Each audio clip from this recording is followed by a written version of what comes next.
Welcome to Pivot Parenting, where we help parents of teens overcome regret and disappointment to find peace and connection in every situation. I'm Heather Frazier, your parenting expert. Journey with me to discover effective parenting tips, improve family relationships, and build a brighter future for your kids. Buckle up, things are about to get better. Hey, my friend, welcome to today's episode. Today has been an early start. I don't know if you have a kid in driver's ed, but I was up at about 4:30 to get my baby off to driver's ed. She had to drive early this morning. So far, I'm feeling pretty good. Don't feel it yet. I don't know how much sleep affects you. I really like sleep. It's actually one of my favorite things. If I weren't allergic to cats, I would think that I am part cat because I just like to lay in the sun and sleep. But here we are.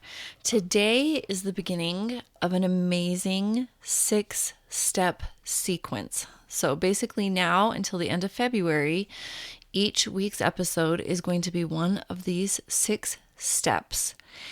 And these 6 steps are to get you to where you want to be.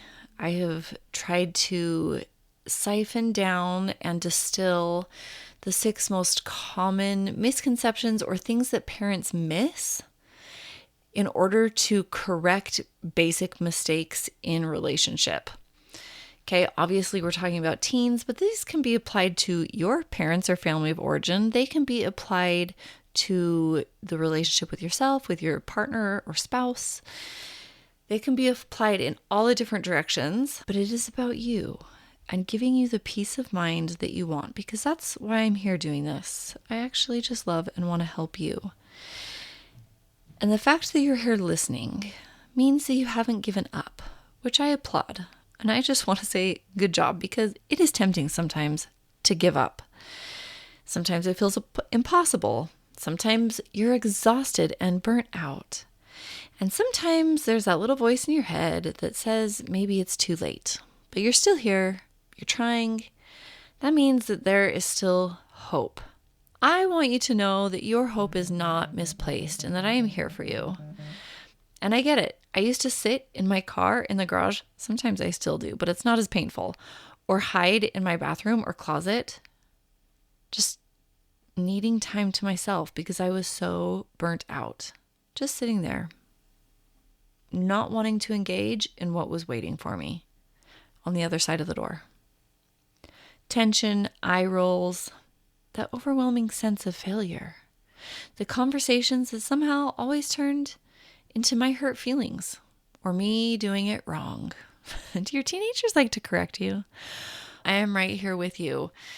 But I have some tools and some finely honed skills that can make the pain less and make the insight and love more. And I didn't know that this day would ever come, but I am so glad that it did. And so today we are going to start with belief number 1, which is your future doesn't have to look like your past. Let me explain what that means.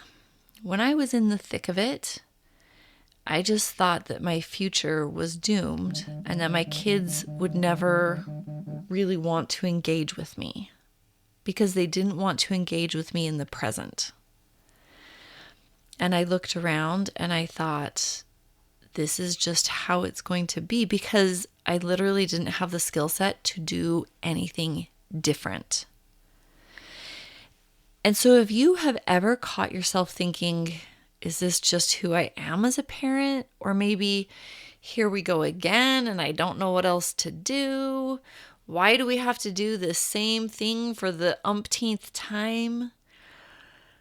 I hear similar phrases to this from parents all of the time.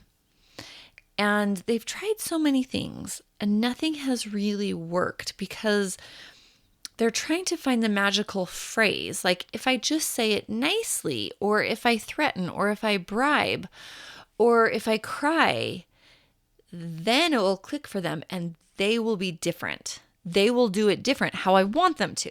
So they'll finally get out of bed and go to school on time. If I bribe them, then they'll do their chores. Or if I ask them really nicely, then they won't always pick on their little brother. No, those are trying the wrong things. But parents only see them as the only options of what they can do. So then they start to believe that they're just not cut out for parenting, that their kid is a bad kid, that they're a failure of a parent. And they think maybe I'm just too tired, or there's nothing I can do, or we are too broken. I felt really stuck in this painful pattern because I didn't think that I could do anything to change what was happening. I just thought I was a bad mom. My friend, you need to hear me on this. You can change and grow at any point in your life. You can. I have met people in retirement who pick up running for the first time or hiking. That's totally a thing. Their body can learn new tricks. You can learn a new language. You can learn new skills. This is a language that I teach here on the podcast. It's an emotional intelligence language. It is the language of relationship and feelings. The only thing that you need to do to start the change doesn't matter what has happened before. It does not matter how long things have been difficult. Your future does not have to look like your past. That is the only thing that you need to believe, that you are capable of change. This was a huge breakthrough for me because then it gave me my power back. I was not helpless in the relationship that I had co-created. It's not wishful thinking. This is science. Your brain has something called neuroplasticity, which is just a fancy way of saying it can create new neural pathways at any age. Now, kids are really good at this because they're learning a lot of things at once. Like language. My sweet granddaughter, she's learning 2 languages, Spanish and English. She's amazing and she's really great at both. And yes, it is so much easier for her to learn English and Spanish than for me because her brain is literally hardwired right now to learn language. But guess what? Her brain and my brain and your brain and your children's brain are all hardwired to learn emotional intelligence. We are all capable of this to varying degrees, but we are all capable of it should we choose to. Now, our children are even better at this. So this is like a little side bonus or perhaps primary bonus. As you and I practice our neuroplasticity and learn new emotional intelligence tricks, our children's brains are more open to learn these things, and they will learn simply by example. Really funny story. My oldest, this was a few years ago, and I discovered coaching when she was maybe 14 or 15, and I was learning coaching, and then I decided to certify as a coach. And so I was growing by leaps and bounds in emotional intelligence through this transition. And this was at the same time that our relationship was getting exponentially better. And one of my first clients, we mostly coached on marriage because their marriage was about over. And it had been over a year since I had worked with this client. And I was trying to get my business up and running, and we also are friends, and we were just talking as friends. And I said to her, I said, I am so over trying to launch a business. Like, I just want to give up. And it was mostly just me venting. I actually did not plan on giving up, but it is hard. It is so hard to put yourself out there and to grind and to do all of the work to launch a business and to find clients. And not only am I a coach, but I'm also an entrepreneur. And I was just having a moment with a friend. She grabbed me by the hand and she said, "You cannot quit. You cannot quit. And every time you think that you should quit. I want you to picture our home. And I want you to know that we are still married because of you. You have a gift that you cannot stop sharing with other people. Even now, that totally chokes me up because I know that I didn't save her marriage, but I taught her the tools to save her marriage. And I was telling my daughter this, and she scoffed at me and she said, whatever, it takes two people in a marriage. And while that is totally true, I only worked with her. I did not work with her husband. And yes, he was a willing participant to change things and to grow and develop. He's amazing. But I looked at my daughter and I said, really?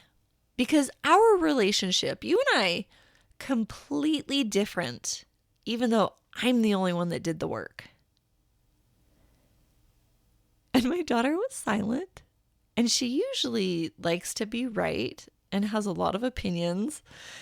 And I really stumped her with that one. So long story short, your ability to practice neuroplasticity and learn emotional intelligence is something that then you will hand that hardwiring to your children. It's a twofer, and it's a beautiful twofer. So here's what I know for sure. You have also already done this in various ways. Think about it. You're not the same parent you were when you were pregnant or when you had a newborn or when you had a toddler. You adapted. You learned. And you can adapt and learn now.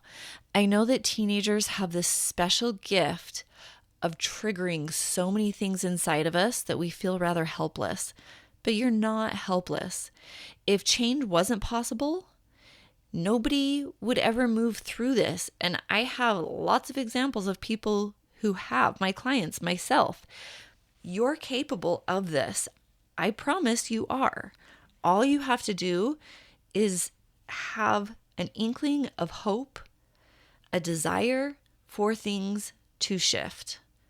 One of my clients said it perfectly. She told me, my kids like me more than they have in a long time. My marriage is better. My faith feels more peaceful. And I actually look forward to being with my kids and family. It's like a full life makeover when all I wanted was to stop feeling hated. How? How did she get to this point? This transformation is available to you too. But first, you have to believe it's possible for things to change. Hi there. I just want to pause and let you know if you are struggling to make sense of your teens' behaviors, emotions are running wild, and you're looking to turn things around to have the family you dreamed of while rocking them to sleep, I would love to talk to you. I want to give you a special, powerful gift. 30 minutes with me, my friend. You'll walk away with more confidence, clarity, and understanding of what the issue is and your next best step in resolving any situation you bring to me. It's completely free. I love families and want to help yours be wildly happy and successful. Book this call by visiting my website, heatherfraser.com. Remember, Fraser is spelled with a Z-I in the middle. And don't worry, the link is also in the show notes. I look forward to meeting and helping you. Transformation is available to you too, my friend. But first, again, you have to believe it's possible for things to change. When I'm coaching, I like to teach hiking trails as a metaphor. It's a really great likeness for the possibility or for the potential and for how the journey looks to enact neuroplasticity. Imagine a hiking trail that's really well worn. It's so worn that 10 people can take it all at once. And it just is the way that you go. It's obvious. This is the way we go. There's no forks. It doesn't get narrow. No woods. This is the neural pathways of our brain. These are habits that when our kid walks in grumpy, we have a habit of being grumpy right back to them. Or when they talk back, we have our knee-jerk response that isn't helpful. What we want to do is we want to go off track. So there's going to be some bushwhacking. It's going to be slow going. It is going to require us to pay more attention. So we're not on autopilot to say, oh, this is where the path always turns and goes this way. But I know where that path leads. I've seen the view 1,000 times and it stinks. So I am going to forge a new path, opposite direction, uphill. We're going to go check out the view over there because I know where that path goes. I don't want that anymore. We need to do something different. So it requires awareness. Another really good analogy for this is we lived in Michigan for a while and we moved homes in the same town. Have you ever done this? When I was tired after I dropped the kids off of school or going to the grocery store, I would just start heading back to my first home. And then I would be like, oh yeah, I don't live there anymore. I live in this other direction. Or a favorite restaurant or favorite place to shop or your friend's house, it moves. And your autopilot brain drives to the old destination. And so you have to be more aware. You have to be more present. This is really hard to do if you're always on your phone or multitasking. It is so much easier if you are focused on what you're trying to do with less distraction. You can't no-brainer it. You have to pay attention. You have to look for markers. You have to stay oriented. This is the pattern. It's simple, but that doesn't necessarily make it easy. So, as you're beginning, step 1, the thing that I want you to recognize is that trail, that pattern that you typically take and where it leads. And if you would like to forge a different path, one that leads somewhere better, and I want your brain to explore what that could look like, the possibilities. And then I want you to pay close attention to the path that you are taking. And when that twist in the path comes and your knee-jerk responses and how you can alter your behavior so that you don't end up in the same spot. That's belief number 1. Your future does not have to look like your past or how your relationship is right now. You have the capability to change things. I often think of relationships as a dance. And if you and your teen are used to the cha-cha, but all of a sudden you start doing the waltz, it's really hard for them to do the cha-cha, and it will trip them when you start doing different steps.